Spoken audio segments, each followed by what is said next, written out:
want you to know that why toppers score high marks, let me tell you the reason behind it. See, ये बहुत ही simple है, वो सिर्फ पढ़ते नहीं है, वो सिर्फ रिवाइज करते आते हैं. देखो पर्सनली अगर मैं बताऊँ ना कि रिसेंटली मैं कुछ पढ़ रही थी एक्चुअल में मेरा एक बुक, तो मैंने उसको 2 बार रिवाइज़ किया है, ठीक है.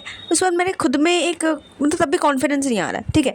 पर मैंने बोला यार ठीक है चलो एक बार और रिवाइज़ करते. दैट मीन्स वॉट ना कि जो टॉपर्स होते हैं वो सिर्फ पढ़ते नहीं हैं, वो चीज़ को वो 10 बार रिवाइज़ कर लेते हैं, जिसकी वजह से उसके दिमाग में एकदम फिट हो जाता है. और जब वो एग्ज़ाम देने जाते हैं तो उनका पूरा कॉन्सेप्ट फॉर्मूला सब कुछ एकदम क्लिस्टर एंड क्लियर रहता है, बट तुम्हारा नहीं रहता है. क्यों? क्योंकि तुमने उसको सिर्फ 1 बार 2 बार रिवीजन करके छोड़ दिया. उसके बाद देखो 1-2 बार रिवीजन करने से नहीं होगा. कोई भी चीज़ को अगर तुम 10 से 12 बार 20 बार पढ़ोगे ना, तभी जाके वो दिमाग में बैठेगा. तुम बोलोगे इतना टाइम नहीं है मेरे पास जो मैं हर एक ही चीज़ को सिर्फ पढ़ते रहूँ. तुम बोलोगे यार मेरे पास उतना टाइम नहीं है कि मैं एक ही सब्जेक्ट को हर 10 बार पढ़ते रहूँ. नहीं भाई, तुम्हें ज़्यादा पढ़ने कौन बोल रहा है? तुमको पढ़ना है रेलेवेंट पॉइंट्स, तुमको पढ़ना है इंपॉर्टेंट पॉइंट जिसको तुम्हें 10 बार 12 बार 20 बार रिवीजन करना है.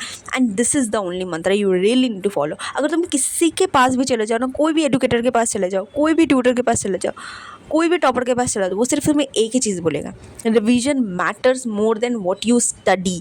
And please keep in mind कि तुमको रिवीजन मल्टीपल टाइम्स करना है. And you know what, revision helps them remembers the formula, concept and answer during exam.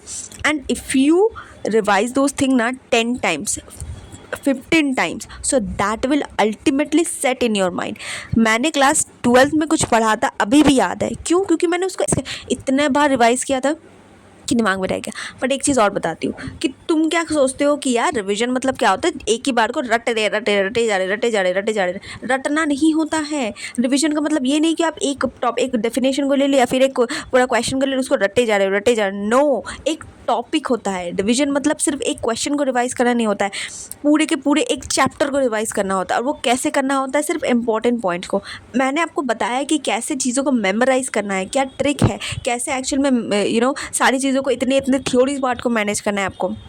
मैंने उसके लिए वीडियो बनाया, आप मेरे चैनल पे विजिट कर सकते हो. But please keep in mind कि अगर तुम कुछ पढ़ रहे हो तो प्लीज़ पूरे चैप्टर का रिवीजन होता है. यहाँ पर कोई मैं ये नहीं बोल रही कि आप एक सिंगल क्वेश्चन का रिवीजन करो 10 बार. नहीं, क्या भरोसा वो क्वेश्चन आएगा कि नहीं आएगा. आपको पूरा चैप्टर का रिवीजन करना है. कैसे करोगे? इंपॉर्टेंट टॉपिक्स को मार्क करो और उसको अंडरस्टैंड करो. प्लीज़ ट्राई टू अंडरस्टैंड कि हमें रटना नहीं है, रट्टा थ्योरी नहीं फॉलो करना है, क्योंकि ये काम नहीं आता है.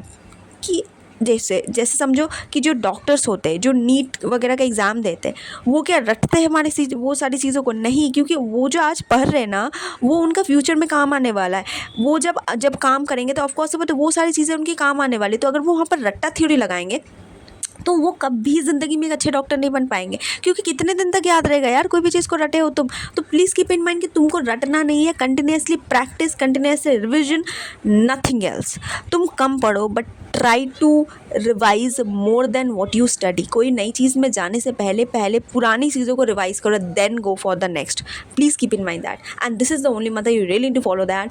And that's why topper don't study everything. देखो, topper don't study everything every times. वो तुम बोलोगे यार पूरा चैप्टर पढ़े हो तो पूरा चैप्टर कैसे पढ़े जा रहे. इररिलेवेंट पॉइंट्स है जहाँ से क्वेश्चन आते ही नहीं है, उसको भी तुम पढ़े जा रहे हो. तब तो भाई बेकार है तुम्हारा वो टाइम. जो मोस्ट इंपॉर्टेंट टॉपिक्स है, जो मोस्ट इंपॉर्टेंट पार्ट्स है, जो टॉपर जानते हैं कि यार ये मेरा वीक पॉइंट है जिसको मैं भूल जाऊँगा या फिर भूल जाऊँगी, है ना, ये फॉर्मूला मैं भूल जाऊँगा या फिर भूल जाऊँगी, ये मैथ मेरे लिए थोड़ा सा टफ है तो मैं इसको हो सकता है कि मेरा कॉन्सेप्ट ना लगे, तो मैं क्या करूँ, कंटिन्यूस प्रैक्टिस करते रहूँगी.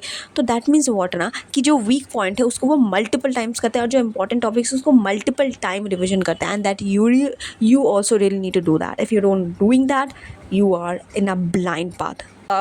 So yes, do follow these things if you are doing अगर अभी भी आप अगर रट्टा थ्योरी के ऊपर डिपेंड हो तो please stop doing that. Understand that, properly revision करो, जितना कम पढ़ो बट एटलीस्ट रिविजन को एकदम टॉप प्रायोरिटी में रखो. Okay, so yes, do this things. See you in the next one. Bye bye.